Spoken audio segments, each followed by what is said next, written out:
we build a more caring workplace? And what are some practical steps you can take if you're a business owner? We're not just talking about making the workplace better for women, we're talking about making it better for everyone, including men. This is Krista Gun, and welcome back to another episode of Womenpreneur Asia, the podcast that celebrates Asian women entrepreneurs across Asia and tells the real stories behind their journeys. As always, this episode is sponsored by Redbox Studio. Today we dive into a topic that touches every layer of how we work and lead: caregiving and creating a more caring workplace in Asia. My guest today is Shreyasi Jha, who is a senior gender and climate advisor at UNICEF. She brings decades of experience from UNICEF and the UN system, sharing personal stories, from the challenges of breastfeeding at the workplace to the power of a workplace that truly supports parents and caregivers. She outlines practical doable steps for SMEs to adopt the UNICEF toolkit, while reminding us that care is not just a women's issue, it's a workplace and societal imperative. Let's listen for the courage, the lessons, and the tangible moves that you can take back to your team. Hi Shreyasi, welcome to Womenpreneur Asia. Thank you so much, Krista. It's wonderful to be here and it's good to see you again. So today I know we're going to have a good conversation, but before we get into what we're going to talk about and dig into, I would like to just ask you, Shreyasi, what is that one word that defines you after all these years of doing what you do? Two words come to mind immediately. Okay. And maybe for two different points of my life. But right now, I would say it's resilient. And maybe a little while, maybe a few years ago, I would have probably said defiant. But I think that defiance is now more resilience. Very interesting. Two words. First of all, it's two words. Secondly, two very different words. Okay, so why defiant? And then let's unpack resilient. I would say a lot of my youth, from the time I think I became aware of, was very defiant. It was really asking questions. I was always defiant, not just as a child, but also maybe as a colleague. And it was always about questioning and coming from a place of trying to question norms and trying to question established ways of working. And in my personal life and professional life, I think that was probably what defined me. I have to say, I use resilience with almost a touch of sadness, or maybe it's a journey that everyone has to be on, because what I do feel now is that I'm still defiant. I still want to ask questions, but I don't take setbacks as personally now. I think when you're young and you're defiant and you're asking questions and you're raising issues and you're feeling passionate about it, you tend to take setbacks very personally. But I do feel resilient now, and I think part of the resilience is internal, but part of that resilience is also coming from networks and circles and people that you meet along the way, and people who are part of your journey, and people that you collaborate with, and your supporters and your champions and all of that, I think. So I feel in a way there's still the defiance, but I think there's a lot more of that community and that resilience that's contributing to that resilience. Does that come with experience? Yes. The life experiences, where you've been, where you've lived? I think it comes from all the years of working and reaching the age that I am now. It comes with that, a lot of experience. And also seeing cycles being repeated, right? So when you see it the second time and the third time and the fourth time, then you don't feel as angry about it anymore. Does it also mean there's a little bit more wisdom? Absolutely. A lot more wisdom, and I think about patterns. You start to see patterns, and I think that's also part of being able to be resilient, because you know that when something has been happening and there's a pattern that's there, that exists, make you feel like, yes, you can do this. You have people and you have supporters and you have your circles of friends and colleagues that you can rely on. Well, now's a good time to ask you, Shreyasi, what do you do? What is it that you do right now? And I'm sure these words factor a lot in the work that you do. Absolutely. I think so. I work on gender equality, and it's very funny because whenever I tell people who are not in the UN, they're like, "Yes, so do I. I believe in gender equality." But I was like, "No, that's my work." You not only do you believe in it, that is your job Yes. scope. I work with UNICEF. I am a senior gender advisor. I have been working as a gender advisor for many years now, decades almost now. And on a day-to-day basis, because I work with UNICEF, a lot of my work is for children, so the 0 to 18 age group. And I focus on all of our programs and the work that we do with governments and with businesses and with communities in trying to really address and shift the differences between girls and boys and all genders, right? So we know there are gaps and we try to bridge those gaps, whether it is in education or health or violence. We know that in most of these instances, women and girls tend to be the ones who are left behind. They are the ones who face an unequal share of adverse outcomes, whether it's on health or any nutrition. I was just on a call right before this with colleagues who work on food and making food available to communities in the context of any kind of natural disasters. And we often find that the ones who are most left behind and the most vulnerable are the women and children. And even amongst that, it's very often the girls. So that's my job. Bring that gender lens into all the work that UNICEF is doing. And beyond that, I am a firm believer in gender equality, and that's my passion. That's what keeps me going. And I feel tying it back to the two words, the defiance and the resilience, links to that work. So I don't think I would have been a gender advisor had I not spent a lot of my early years being defiant. And my resilience is coming from years of experience of having seen and worked and lived in this space where we're trying to make the world a more equal place for women. Given that you have had decades of experience in this work, gender equality work, what still surprises you? You know, what still surprises me is that I think in recent years, what has surprised me, what has dismayed me is the kind of rollback that we're seeing. I feel like we had reached a point until a few years ago where it was making people like me and you, I'm sure, very optimistic and feeling hopeful that I don't think we need to make the case for why do we need to have equal rights for women and girls. I think we felt that we had crossed that first bridge and we were moving into how do we do it? How do we make these things happen, whether it is employers or companies or governments. And I am really surprised at how quickly things seem to have been pushed back. I'm surprised, but not in a nice way. Are you saying this in relation to the war, the kinds of turmoils and crises in the world, or what is the context of? What I'm seeing is the rising misogyny actually online. It's the war for me is part of it, and I think how that's covered and all of that, right? But I think what I'm really surprised about is people even questioning things like, why are we talking about gender equality, or gender equality has gone too far, or we went too far with diversity and inclusion. And so that kind of thing is no longer surprising, but it was that how quickly we went back and how quickly we started to push back. So it's like... I thought we made that argument. I thought we had climbed the first hill, right? Exactly. And now we're back to square one, which is like down the hill again. So it means that in that sense, you have a lot more work on your plate.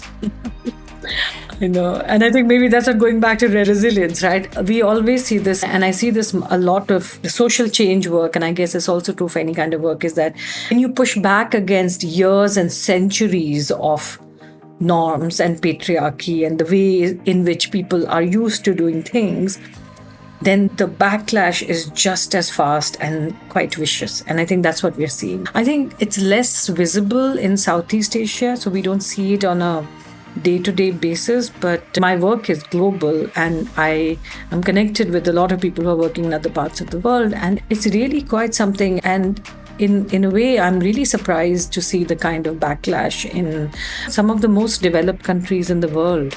Even in Asia, right? The backlash, the kind of rollback or the kind of rhetoric that you're hearing about anti-women almost rhetoric, right? And that worries me. That really worries me, I have to say. How do you personally deal with that? Because your work, right? Your work is in this area. How do you deal with it? Like you see this, it's supposed to be very positive, optimistic, and then suddenly now it's not as optimistic as we thought it would. I think actually my work is what keeps me optimistic, is because we work with children. Because I do a lot of work with children and young people and I have kids of my own.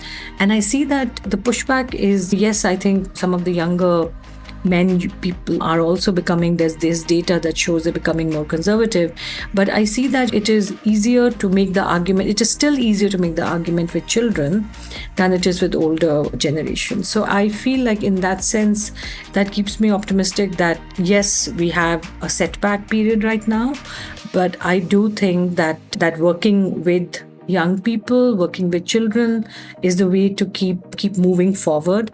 The other thing that makes me remain hopeful is, even though I feel there might have been like a public rhetoric or pushback on gender equality and the idea of gender equality, it's also great to see the kind of support that we have, right? I think the networks that I was talking about, of even groups of women supporting other women, governments that are supporting the mandate, who are stepping up and championing the women's rights, I think that's really positive. So I think while we do have setback, I see that it's not like everyone has gone back. So I want to also start with your story, right?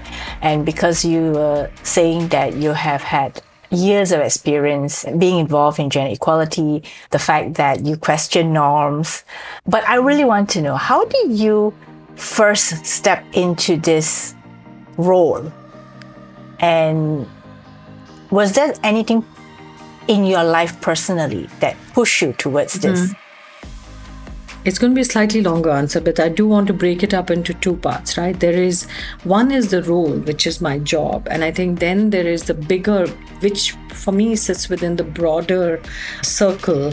If you think about a circle within a circle. So I feel like my job and my role sits within that broader circle.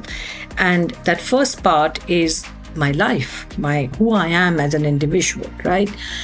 And I think at some level, because of being a girl, being a young woman itself, I think without even realizing and without having the right words almost, I think growing up when I did in the 1990s, it wasn't like everyone is talking about feminism. We just had the Beijing Conference 1995. Global gathering, right?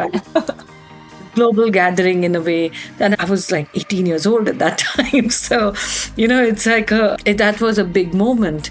So growing up in the 1990s, I feel like at that point is when I would say I was already questioning a lot of things. I come from a family that is fairly conservative. I grew up in India, had good access to education, college, everything else. But you're living in a society that still has very fixed norms around what women and girls can and cannot do.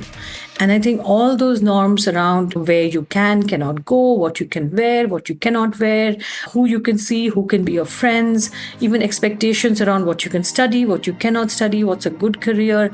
And already I think that's where a lot of the defiance was coming from, because the more education I was getting, the more educated I was becoming, the more I was realizing that these are all just, this is all ridiculous. I need to have a little bit more freedom to be, autonomy to be able to exercise all that education is giving me. And so I left India very early on. And I think that whole process of becoming aware of all the restrictions that still exist, even despite education, despite having parents who are supportive, there's still so many restrictions around what you can and cannot do. But there was never a conscious phase when I realized that, no, I'm a feminist now and this is what I'm going to do for the rest of my life. I was studying economics. I did my PhD in economics. I was trained as an economist. And it was never my life. I never thought at that point that I was going to end up as a gender advisor. But I think it was through that trajectory of having been in that, growing up in that surrounding, finding my own way, finding some autonomy, I would say a moment of realization that really came, and I think that probably happens to a lot of women, is when I was pregnant. And that was probably the first time that I think I articulated what it meant to be an educated, empowered woman and still have to face and struggle in trying to find my balance and my footing in the workplace. So I remember I was pregnant. I was under 30. I'd finished my PhD. I was highly qualified by any standards, and I was in a job in a very supportive organization. And I remember, and I went to talk to my supervisor, and he was an older American gentleman, and he looked at me and he said, "I think you have a problem. It sounds like you have a problem." And I said, and I remember, I think it was like just that moment, sitting in his office and said, "I don't think it's a problem. I'm 29 and I'm pregnant. I'm not 19 and pregnant.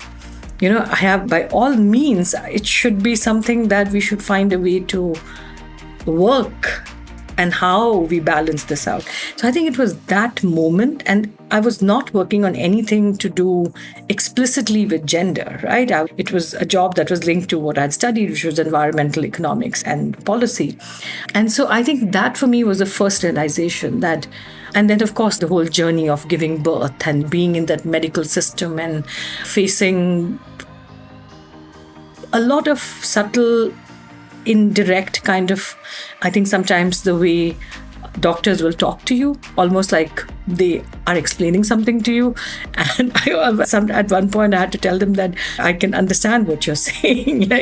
So I think it was just a lot of these kind of small incidents, experiences that happen, and it's there at the back of your mind, but you don't still have the vocabulary of explaining what is happening to you. And then it just so happened that with my work, I was offered to lead. I was working with UNDP at that time, and I was working on a certain portfolio, and my supervisor at that time said, "Oh, would you like to work on something on gender? It's connected to what you're doing." And then the next thing I know, that was how my journey, in a very explicit way, started working on gender, and then it continued. That was more than 15 years ago. So it's been a real trajectory, right? But I think it's very difficult to separate out what you experience growing up and until then from my work. It's almost like it bleeds into one another. So that's why people sometimes will ask me, "So are you happy with what you're doing?" And I love my work. Sometimes I'm sure, like everyone else, I might be frustrated with my job and the role, but I don't think I will stop believing or being a gender equality advocate because tomorrow I will be doing some other job. And I was just thinking to myself as you are recounting that story, what would your life have been if you did not take that path, right?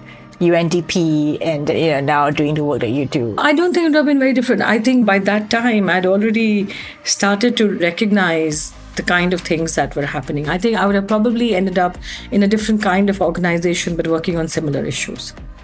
That I think it might not have been in the UN, or it might have been in something else, but I do think I would have probably been working on very similar issues. And probably the defiance and resilience will still be there. Totally. So now I want you to tell the story of what happened when you had your baby. I think there was that conversation that we had, right? That you recounted the story of you having a baby, and was it breastfeeding that you were talking about? Right. Yeah. I remember I had my second child when I was at UNDP, and I remember trying to find the breastfeeding room. And I have to say that all with a caveat, this is not a criticism. I think the UN overall and UNDP also specifically, we have progressed a lot from that time. Just for context, my child now, the one I'm talking about, is 16 years old. So this is 17 years ago. This was a story from then. But I remember at that time, I was told that it was like in the other room, and we started trying to find where the breastfeeding room was, and it was so hard. I just started pumping at my desk. And we are given leave, so in some ways better than some other employers. You get these breastfeeding breaks, which is supposed to be twice a day. It's not enough for you to go home and breastfeed your child unless you bring your child to work. But you cannot really bring your child to work because there's nowhere to put your child. So it's not like there is like a drop-in center or a daycare or something that's linked to your work. And I do think a lot of the work that I've done subsequently, which is around trying to make sure that the workplace is more supportive of working mothers, working fathers as well, has come from my own experience. The struggle that I had to face, and I remember at that time on my floor, there were 3 women who were pregnant at the same time, me and 2 other women. And I had the privilege of at least having an office where I could shut the door. The other 2 did not have that. And one of them would end up pumping in the toilet. I just remember thinking, like, that's just not okay. It shouldn't be that you're having to use, and yes, there is a space that's available. It's not in the same building. It's another building on the 17th floor. By the time you make your way there and make your way back, you don't want to be doing that in the middle of your work day. So it just was all very challenging. I think things have improved. I think there's been a lot of activism that has happened even within the UN that has highlighted some of these issues. I think some agencies are more friendly, and I don't think it's an agency-specific thing. I think some locations, because we have offices all over the world, and I've seen some offices that are amazing. They have a childcare center on the campus, on the building. They will have a breastfeeding room. They'll have somewhere to go to. But there's always work. There's always this kind of a need to continue with that advocacy. I was talking to a colleague recently, as I mentioned, and she was telling me that she breastfed her child for almost 2 years. And she was very lucky to have a supervisor who was supporting her, because the UNICEF recommends, following the WHO guidelines, that we should be breastfeeding for 2 years. But then the breastfeeding break that we get is not for the 2 years, I think, or I don't remember the details of the policy, but it still depends on your supervisor. And it should not be. It should be something that is available as policy to everybody. So I think we've made progress, at least in the UN, but I think we still have a lot of way to go. And I just want to end this point, Krista. I think a lot of this is going back to the thing of, we feel like we've made that argument about gender equality. And one of the arguments that I think had resonated a lot in the last decade is around gender parity. Companies started having targets of parity in the workplace at every level, senior management, mid-management, all of that. But I feel that you will never reach your target of gender parity if you do not have supportive workplace policies. And for me, the breastfeeding break or maternity break or parental leave is part of that ecosystem. So if we are trying to get to parity without putting in place all the surrounding policies, it's like trying to clap with one hand. You're not going to reach, just not going to happen. I mean, to think that you had your own space, you had an office you could go into, shut the door and pump, right? But there are other women out there who may not have that space and had to pump in the bathroom. So I also believe that once you have women in the space, women will identify areas that are needed and much more needed, because if there were no women in that space, I mean, nobody would bring or raise this issue at all, because nobody needed a room to pump. Nope. I think it's good that you raised it and you talked about it courageously. So I felt that it should also be part of this interview, that you really talked about your own experience. The other thing I wanted to ask you is, family-friendly policies aren't just about women, right? They're also about women or men who are doing caregiving duties. Does that cover that, or is that a separate thing altogether for the family-friendly workplace? I think family-friendly policies is fundamental, is like the scaffolding that is needed in order for us to be a more caring society, right? And that care is not just about children. It could be for caring for anyone in your family that needs care. It could be your elderly parents. Some people might even want to take care of the pets. Pets are like family in many modern families now. You have children. So it's like that whole gamut of care is covered, is part of that family-friendly ecosystem. And I think as we are thinking about workplaces becoming more caring, more responsive to people, more responsive to human beings, we need to be thinking about what is that scaffolding that is needed. I think a while ago, for instance, at UNICEF, we started bereavement leave. We didn't used to have, people would take it off of their annual leave. And it's not like bereavement is just linked to your to ex-relative or something. It's up to you when you want to take the bereavement leave. So I think these are all part of family-friendly policies. The other thing that's also part of family-friendly policies is, aside from children, is just having flexible work arrangements, right?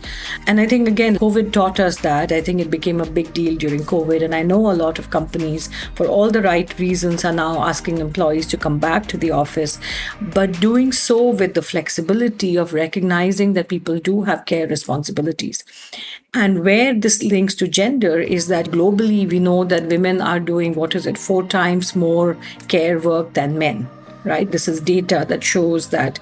I think globally it's 4 times. No, globally it's 2.5 times. In Asia Pacific, it's 4 times. So women are doing, and majority of that care is actually taking care of either elderly parents or children. Given that this is such a core gender and women's issue, this is completely linked to the gender parity, the gender equality at the workplace, family-friendly policies, and a caring society. These are all intertwined and connected. It'll be very difficult for us to aim to have one without having the other, and it has to go hand in hand. I'm glad you talked about caregiving, because we know that caregiving affects men and women as well, right? So it's not just necessarily women and childcare, because sometimes a lot of people just think, oh, childcare is, it's a woman's role. And as you mentioned, right, a lot of the responsibility falls onto women, especially in Asia. So in terms of coming back to someone is running a business, an SME, for instance, what could be some of the priorities for an SME to focus on creating a family-friendly workplace? I mean, some of them, maybe the top 3 priorities, if you could talk about that. I think the number one, because we have the whole toolkit, right? So UNICEF has this family-friendly policies toolkit, and that actually is also varied by different sizes of companies. There's a core set of 4 policies that we always talk about. And the first one, and I think this is about parents, right? A lot of, again, like I'm just saying, our bias is to come from a children's perspective as UNICEF, but it's about parental leave. And we don't make it about paternal or maternal. We say it's parental because it should apply to both adoptive parents and to biological parents, male or female. And I think that for me is almost like the bare minimum that is needed in order for us to make sure that it's helping with your retaining your staff, and it's also helping employees balance their caregiving, their child caregiving, and their work responsibilities. So I feel like it's almost like that's a minimum requirement. I think the second that becomes, and I'm not saying this in any ranking or priorities, is around flexible work arrangement and really working out. And I think how you do it, what approach you take in doing this is completely, it varies. And I'm thinking about an SME, right? A small size firm. But allowing employees the flexibility to be able to manage their care responsibilities with their work responsibility is known to contribute overall to productivity, right? Because then there's fewer absenteeism. You are also demonstrating that you care about the individual overall. So I think, again, like that for me is part of that core package. And depending on the firm, and I think if we're aiming for gender parity, then breastfeeding breaks, because we know that most women would like to breastfeed and who are able to breastfeed should then be given the supporting environment to be able to do. There's other parts of the family-friendly policies that we talk about. For instance, there is a child grant that we say that some employers do give, but I think these are usually for larger size employers. Or we talk about like a government contribution or a universal child grant that the government gives, and that could be based on income level of the families. And then, of course, there's childcare. Childcare is, we were talking about childcare is not just a women's issue. Childcare is also, it's an employee issue, right? Because without childcare, and in countries where childcare is not available publicly through government subsidized childcare, there has to be means for employees to be able to, or places where they can leave their children that are safe, that are also benefiting the children, that are affordable, really thinking about what kind of options exist for childcare. But I think for an SME, I would say the starting point has to be, and there are laws around these, right? I think maternity benefit it's not an optional thing. But I think where firms can do more is thinking about it in terms of parental leave and not just maternity leave.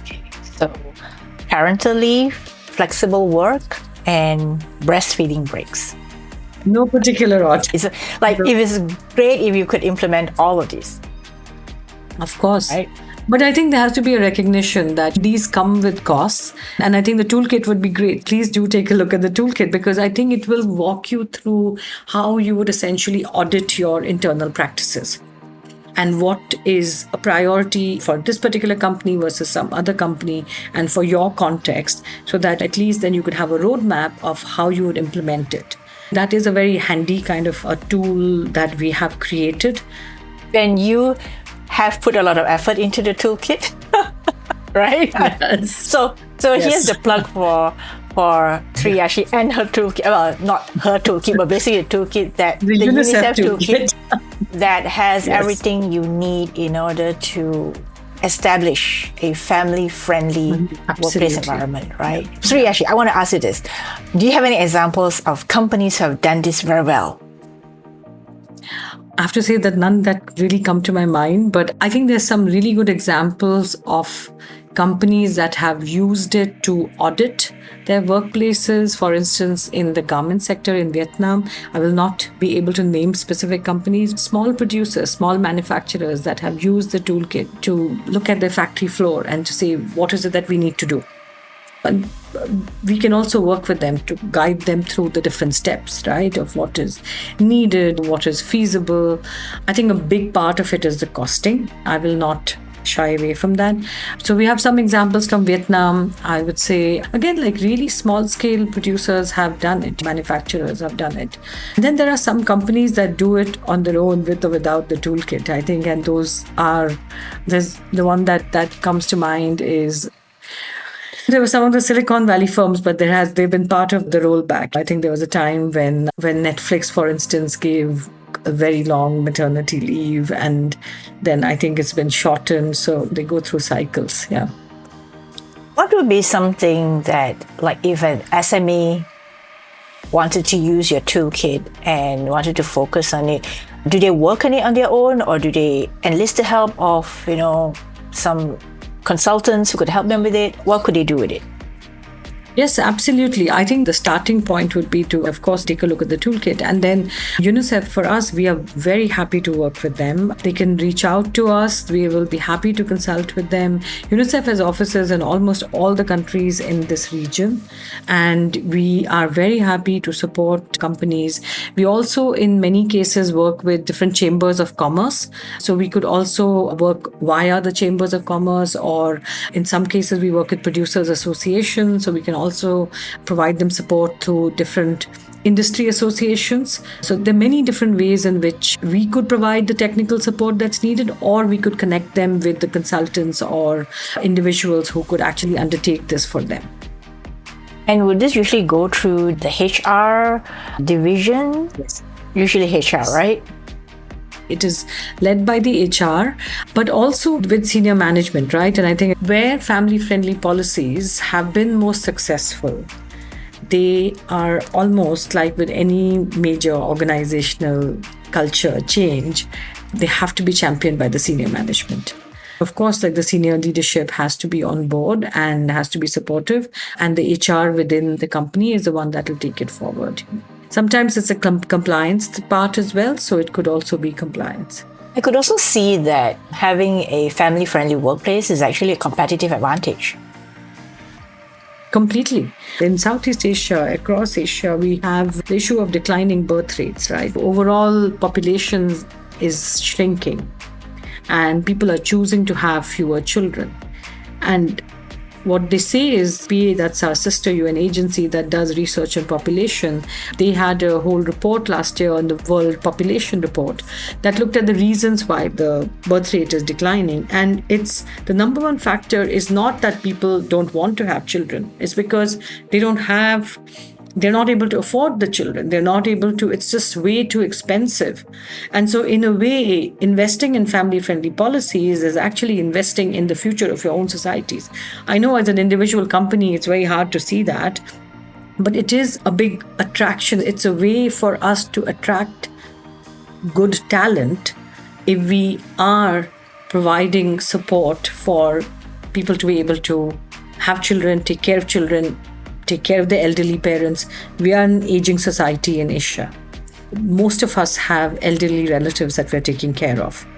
So I think just being family-friendly, having family-friendly policies is a plus almost. So we've talked about why it's good for companies to have a family-friendly workplace. But what about the challenges? I'm sure in your work, you would have come across a lot of challenges, right? For companies implementing this. Are there some challenges that come to mind? There's two challenges. The first is, of course, making the case for family-friendly policies in a company, and that is almost always linked to the cost. So if we are able to demonstrate that this doesn't have to be this massive steamroller that is going to be so expensive, and it's a costing issue, right? You can actually show the cost on that to the company versus the benefits that you would have from people dropping out of the workforce, talent retention, the benefits that you have from that. If you're able to demonstrate that challenge can be overcome. But yes, that is a challenge, the costing. And I think the second is when it's implemented in a piecemeal manner, right? So I think there's often the perception that by implementing certain kind of policies, you're benefiting certain section of employees, whether it is women or younger women, or so with all the right intentions, you might be implementing certain policies and you might get a pushback because you're seen to be favoring one set of employees, right? So I think we have to be really mindful of how you do it. So it should not come across that to counter a bias, you are putting in another bias. So you have to plan it in such a way that it's overall equitable. What are your hopes for the companies or the businesses or organizations in this region in terms of what you've just spoken about just now? From our side, we would love to have some kind of a mapping of the companies that are already doing this and are really role models, and that we can then showcase them as good examples of what has been done. And we have too few of them right now and not enough from this region. I would love to be able to showcase that. But I think what my hope is for companies in this space is being really open-minded about that this is not something that is a massive unrealistic task or unrealistic goal. This is actually very practical, it's doable, it's good for businesses. This contributes to productivity in so many ways. There's evidence around it. And so my hope is really that for businesses to let's start that conversation about an honest conversation about the feasibility of family-friendly policies in your context. I think that would be my starting point. And I think especially for women-owned businesses, I think a lot of your listeners, Krista, are probably, I'm guessing, a lot of women.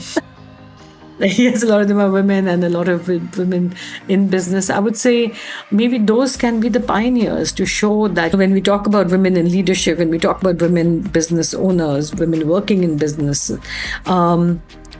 we demonstrate that what a caring and a family-friendly business looks like.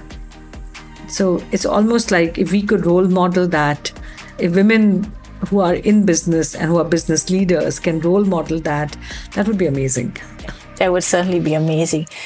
And I think that when you were talking about you want more companies or organizations to come forward and really have an honest conversation about creating, or the feasibility of creating that family-friendly workplace, I hope this would give some people the idea that, hey, if I have something interesting happening in my company, they could possibly reach out and email you and let you know about what they're doing. Yeah.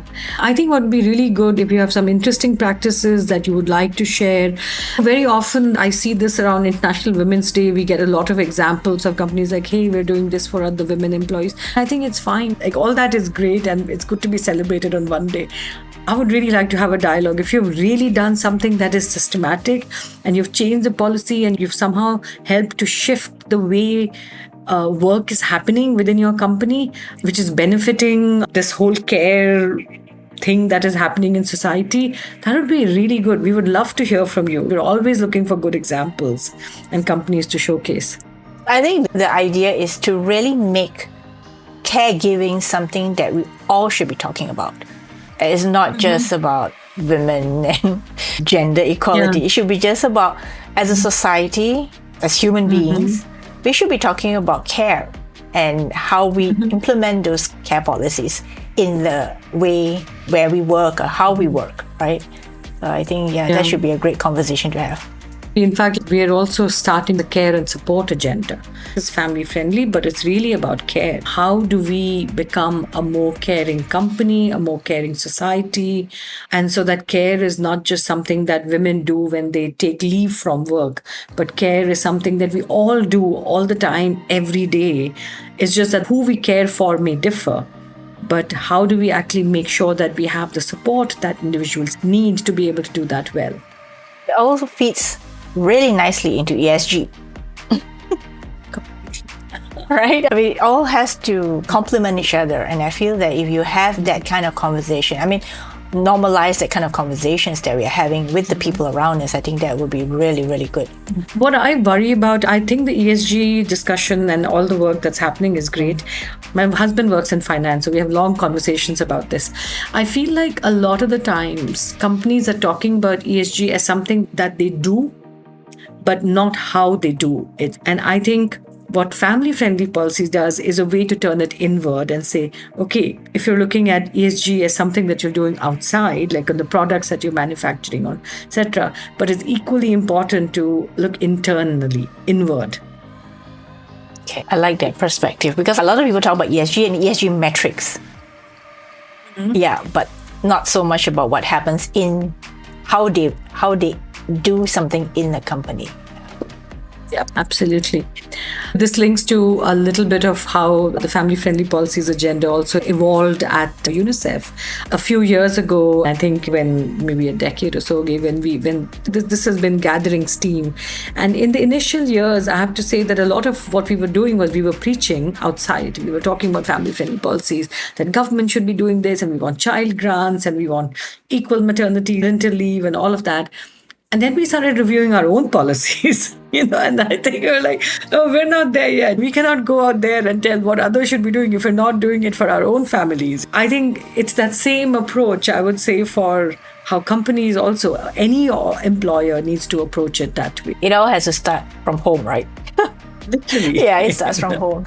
Before we get to the end of this interview, I just want to ask you, what are you personally looking forward to? I know your work and everything kind of comes together, converges, but what are you looking forward to personally? I have a lot of hope for Gen Z and the young generation. I am actually really excited about the impatience that they have with some of these old ways of working. I think our generation I'm saying you and I are the Yes, same generation. yes. I think our generation, we pushed the rules, we pushed the envelope. I think we made progress, but we also, I think we didn't go quite as far. Maybe we remained cautious. I'm really hopeful about the impatience of Gen Z. I think because Yeah. being Gen X, I think we were told that, delayed gratification is important. Yes. And we had to be patient. We had to wait, right? And we were not as bold, I believe. I see that in my own nieces and nephews. They have a certain boldness. They are not afraid of a lot of things. And therefore, I think that's where they can go and do the things that they want to do.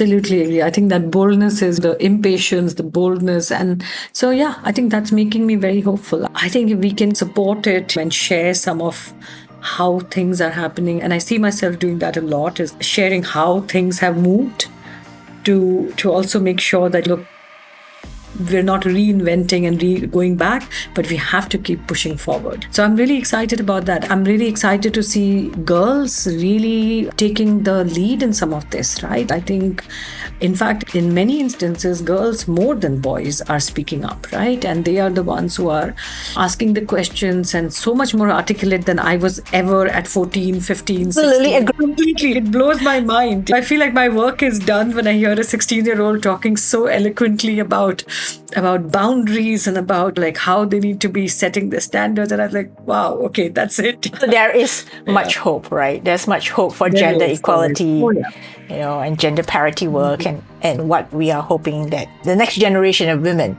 are going to bring forward to their own lives and businesses. I think so. I think yes, I'm definitely hopeful. I think even this pushback that we are facing it's there, it's real. It's very organized, but I think we're at a different stage now. We have large parts of the world are highly educated now. Young people, girls, boys are very educated about and very aware, and they're talking to each other and they're organizing. So I'm very hopeful about things being different. Yeah. Okay, so finally, if people want to connect with you, find out more about the toolkit, how they can access or get information, where can they reach out to you? So I am best looked up on LinkedIn. You can look me up using my name and I'm available on LinkedIn. Please reach out. The toolkit, you would just have to actually Google it. It's publicly available. And if you reach out to me, I will connect you with the people who work within UNICEF, whose role it is to work on child rights and business and supporting business and human rights, which is where all this work falls under. And we will be very happy to partner together and also connect you with the rights associations and consultants who could also help. So thank you, Shreyasi. I started this interview by thinking, I'm so greedy. I want to talk about everything with you, but I know that we probably wouldn't, even have enough time to talk about every single thing. So I just hope that we got to the right stuff at the right time. No, it was really a pleasure, and I really liked the way that you connected my personal journey with my work. So it's been a really, really interesting conversation. I think we could go on. I know we could go on, because sometimes these are the conversations that could be just, kickstarting other conversations. Yes, absolutely. And I was just thinking, what would be really nice? I don't know if you do a virtual roundtable, but it'll be so good to hear from other women's stories, your story. I'm just like, we all come from our different backgrounds, but with similar interests and similar passions. I have so many ideas from all my guests, right? So they'll say, oh, why don't we organize this? I love to, because I think this is also a good topic, right? Good topic to talk about being women in corporate, women in business, women leaders. So yeah, great idea. So thanks so much for that, Shreyasi. I enjoyed the conversation so much. I would love to continue. Yeah, and I would really love to have you there and have other women ask you questions. That itself would be such an interesting thing to watch. I can sit back and let Shreyasi handle the questions from the women audience. Yeah. Yeah, 20 hour. So thank you so much, Shreyasi.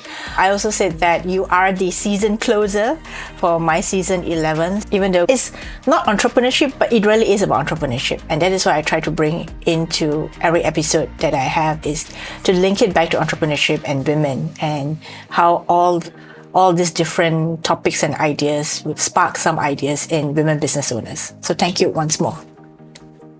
Thank you. My pleasure. If you're a business leader, I hope you've gained some insights and ideas from this episode. If you're unsure how to get started on making your organization or workplace a more caring workplace, start with their family-friendly workplace policy toolkit that you can download from unicef.org, or check the show notes for the link. The toolkit offers a self-diagnostic assessment for determining a company's maturity level in implementing family-friendly policies and step-by-step guidance tailored to 4 distinct workplace archetypes with unique needs, such as factories, farms, offices, and service-oriented workplaces. What I particularly enjoyed was how Shreyasi Jha's journey from a woman questioning norms in India to a UNICEF gender equality advocate offers more than just inspiration. It offers a practical blueprint for workplaces. If you love this episode and know of someone who could benefit from this conversation, do share this episode. Plus, I'd love for you to subscribe to our Womenpreneur Asia email list for more practical inspiration and behind-the-scenes updates. This is Krista Gun, and this is also episode 15 of season 11, which means the season has come to an end. It has been an incredible 15 weeks of inspiring stories from Asian women entrepreneurs across Asia. I will be back with season 12 in October with more conversations with more Asian women. Until the next season, stay courageous, stay curious, and stay entrepreneurial.